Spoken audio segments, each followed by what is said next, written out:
35 साल बाद गगन आज लाइब्रेरियन के पद से रिटायरमेंट ले रहा था। आज उसे अपनी पत्नी सुदीप्ति को लेकर उसके विदाई समारोह के लिए कॉलेज जाना था। प्रिंसिपल से लेकर छात्र छात्राएं और दूसरे विभाग के सभी लोग गगन से बहुत खुश थे। दिखने में ऊंचा, पूरा, सांवला मगर रौबीला, गगन एक बहुत ईमानदार और कर्मठ कर्मचारी था। मगर सामान्य मनुष्य होने के नाते कुछ कमियां और कमजोरियां गगन के हिस्से में भी थी, जिन्हें गगन से ज़्यादा सुदीप्ति ने संभाला और सुलझाया था। सबसे कमज़ोर लम्हा दोनों की ज़िंदगी में तब आया था जब एक बार शादीशुदा गगन एक पराई औरत के लिए अपनी पत्नी को छोड़कर जाने तैयार हो गया था। परंतु सुदीप्ति के धैर्य और सूझबूझ ने हवा के झोंकों से बुझते हुए दीपक को बचा लिया था। उसने गगन को बहुत समझाया कि मुझे पता है मैं सुंदर नहीं हूँ, पर इतनी भी बदसूरत नहीं जिसे तुम बर्दाश्त ना कर सको। बड़े धैर्य से उसने गगन से कहा था कि मुझे हमसफ़र नहीं तो दोस्त ही समझ लो, पर मुझे छोड़ो मत। मैं तुमसे कभी कोई सवाल नहीं करूँगी, तुम अपनी ज़िंदगी जीते रहना। बच्चों को यह बात पता न चले, इसलिए मुझे इसी घर में एक पत्नी की हैसियत से रहने दो। उसकी इतनी विनम्रता ने गगन को जैसे अंदर तक झकझोर दिया था।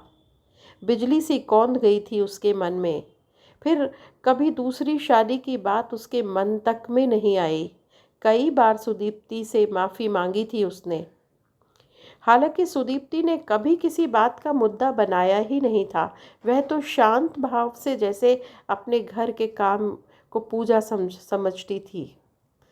आज गगन अपने रिटायरमेंट के भावुक क्षण में सुदीप्ति को साथ बिठाकर कॉलेज की तरफ जा रहा था।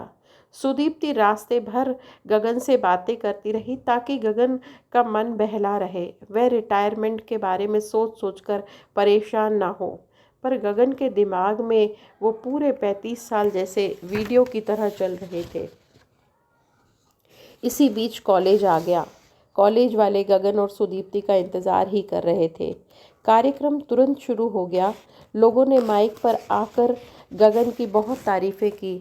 गगन को लोगों ने बार बार कॉलेज आने का न्योता भी दिया कि रिटायरमेंट के बाद भी आप कॉलेज आइए, यह आपका ही कॉलेज है, आदि आदि। गगन ने भी पूरी औपचारिकता निभाई और इस तरह कार्यक्रम खत्म हुआ। गगन और सुदीप्ति दोनों घर वापस आ गए। घर आने के बाद एक हफ्ते गगन कहीं नहीं गया, परंतु धीरे धीरे वह एक नई दिनचर्या में ढलने लगा। इसी बीच उससे अपनी पेंशन इत्यादि के सिलसिले में एक दो बार कॉलेज जाना पड़ा, पर कुछ ना कुछ रुकावट आने के कारण उसका काम नहीं हो पा रहा था। कोशिश करते करते ऐसे ही 5 साल और निकल गए। काफ़ी मशक्क़त के बाद आज 5 साल बाद उसका काम होना था। कुछ औपचारिकताएं पूरी करने के लिए आज उसे कॉलेज जाना था। वह खुश था। सोचा इस बहाने वह सबसे मिल भी आएगा। आज काफ़ी दिनों बाद अच्छे से वह तैयार हुआ था। सुदीप्ति ने मजाक में कहा भी कि आज बड़े जवान दिख रहे हो। गगन हंसने लगा, बोला आज बहुत दिनों बाद कॉलेज जा रहा हूँ। सब शिकायत करते हैं कि मिलने नहीं आते, इस बहाने सबसे मिल लूँगा। उसने अपनी एक्टिवा निकाली और करीब आधे घंटे में कॉलेज पहुंच गया।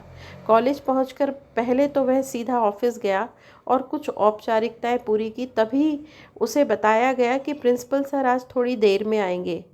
उसे कुछ समय इंतज़ार करना पड़ेगा। वह बिना सोचे समझे ही अपनी लाइब्रेरी की ओर चल दिया। लाइब्रेरी के बाहर से खूब हंसने की आवाज़ें आ रही थीं। कुछ लोग झुंड बनाकर गप्पे मार रहे थे। वह अंदर जाने में थोड़ा ठिठका, पर हिम्मत करके अंदर गया। उसे अपना समय याद हुआ आया जब लाइब्रेरी में लोग ज़ोर से बातें भी नहीं कर सकते थे। खैर, यह नए लाइब्रेरियन का समय है। वह नए लाइब्रेरियन से मिला, कुछ औपचारिकताएं जो पूरी करनी थी की।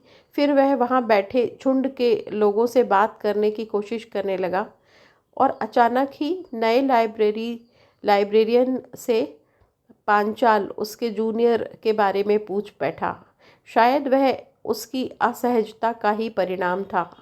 इतने में पांचाल खुद ही वहाँ आ गया। गगन को देखते ही ऊंची आवाज़ में बोला, और गगन जी क्या हाल है? पांचाल की आवाज़ में बहुत औपचारिकता थी। गगन ने कहा, सब ठीक है। इसके बाद पहले गगन कुछ और बोलता, पांचाल झुंड में जाकर बैठ गया। गगन की तरफ अब किसी का ध्यान नहीं था। यह सब देखकर वह मन ही मन बहुत दुखी था। उसका कलेजा फटा जा रहा था। आखिर गगन ने ऊपर स्टडी रूम में बैठने का फैसला किया। दरअसल स्टडी रूम का कायाकल्प गगन के रहते में ही हुआ था। गगन ने उसे बहुत दिलचस्पी लेकर बनवाया था। वह एक खुला हवादार रोशनी से सराबोर हॉल था, जहाँ एक समय में कई सारे बच्चे एक साथ पढ़ते थे। गगन ने नए लाइब्रेरियन से ऊपर जाने की इच्छा जाहिर की। लाइब्रेरियन कुछ बोलता, इतने में ही पांचाल ने लाइब्रेरियन की चपरासी से बोला, सुनील गगन जी को ऊपर छोड़ आओ। सुनील गगन का बहुत सम्मान करता था। वह तुरंत गगन को अपने साथ ऊपर ले गया। आज गगन को एक एक सीढ़ी बहुत पहाड़ सी लग रही थी, जबकि इसी सीढ़ी से वह दिन में कई बार ऊपर नीचे आया जाया करता था। खैर, ऊपर पहुंचने पर गगन ने देखा कि पूरे हॉल में धूल ही धूल हो रही है और पूरा हॉल जो कभी बच्चों से भरा होता था करीब करीब खाली था। कुछ बच्चे इधर उधर बैठे थे। गगन ऊपर जाकर किसी तरह कोने में अजनबियों की तरह बैठ गया। फिर कुछ मिनट बाद वह शेल्फ में से एक किताब निकालकर पढ़ने की कोशिश करने लगा, लेकिन उससे पढ़ा नहीं गया। उसका मन बहुत अशांत था। इतना परायापन का व्यवहार उसने कल्पना भी नहीं की थी। इसी बीच उसने सोचा कि मैं किसी और दिन आ जाऊंगा, पर अभी घर जाना ही ठीक रहेगा। यह सोचकर वह पुस्तक वापस रखने जैसे ही शेल्फ की ओर बढ़ा कि अचानक उसको चक्कर आ गया और वह जमीन पर गिर पड़ा। सुनील वहीं बैठा था। वह दौड़कर आया और गगन को उठाया, पानी पिलाया और कुर्सी में बिठाकर तुरंत नीचे जाकर वहां बैठे लोगों को सूचना दी। सुनील की बात सुनकर नया लाइब्रेरियन और पांचाल बोले, गगन जी को नीचे ले आओ सुनील, और हाँ, उन्हें ऑटो में बिठाकर घर छोड़ आओ। गगन जी को ऑटो में बिठा लेना और तुम उनकी एक्टिवा पीछे पीछे ले जाना। सुनील मन ही मन सोचने लगा कि अगर वहाँ बैठे लोगों में से कोई गगन जी को के साथ चला जाता तो अच्छा रहता, पर यह कहने की उसकी हिम्मत नहीं थी। वह गगन जी को लेकर उनके घर पहुँच गया। गगन को इस हालत में देखकर सुदीप्ति के तो जैसे होश ही उड़ गए। घबराते हुए बोली, सुनील से पूछा, इन्हें क्या हुआ? अच्छे तो गए थे? पता नहीं कितने सारे प्रश्न उसने सुनील से पूछ डाले। सुनील ने सुदीप्ति को सब बताया और फिर उसे एक्टिवा की चाबी देकर चला आया। सुनील के जाने के बाद सुदीप्ति गगन के लिए पानी लाई।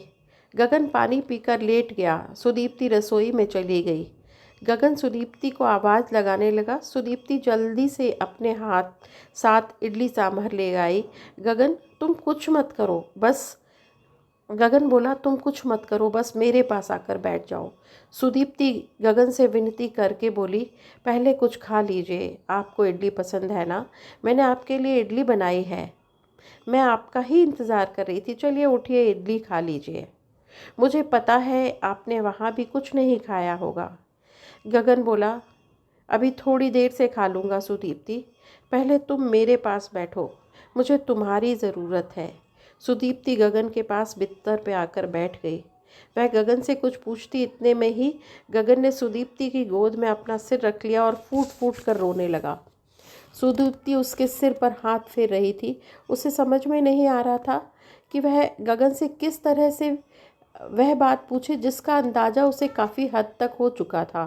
वह काफ़ी कुछ समझ गई थी कि आखिर क्या हुआ होगा, लेकिन अब वह गगन को और दुखी नहीं करना चाहती थी।